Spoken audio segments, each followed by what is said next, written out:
قلت لك كذب مش هضربك الا بالجزمه بقى على دماغك ودماغ ابوك. انت ايه الادب؟ وانا دلوقتي املك ما خلاكش تنزل بيتك لمده سنه انت وابوك. يعني انت وابوك انت ناس تاريخ، انت ريت من نادي الزمالك وانت لسه عيل مشخر. فاكر؟ الله سهلتك يا بابا.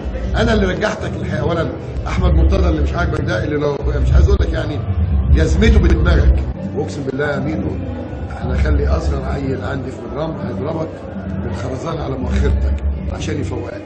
انت يا ولد بتتكلم عن سيدك مرتضى؟ انت يا عميل قطر يا خدام موزه بتتكلم عننا؟ انت بتقول على مرتضى بيه كلب يا جزمه قديمه مرتضى منصور؟ ها؟ ده انا جزمتي بدماغي انت وابوك. وانا مش هربيك لوحدي، هربي ابوك لان ابوك ما عرفش يربيك. ابوك اللي باعك وانت صغير وداك اوروبا، وانت عارف اللي بيروح اوروبا في السن الصغير ده بيحصل له ايه؟ وبعدين انت بتتعب من الماتش اللي انت كسبته. ومرتضى منصور ايه الادب؟ ده ما سيدك وسيد ابوك. ده حسام وصفي ده ما يقدرش يقف قدامي. انما الغلطه غلطتي اللي دخلت واحد زيك راح اوروبا وهو صغير. عملوا معاك ايه يا ولد في اوروبا انت صغير يا ولد؟ عارف عملوا فيك ايه؟ والمدربين الحلوين كانوا ايه؟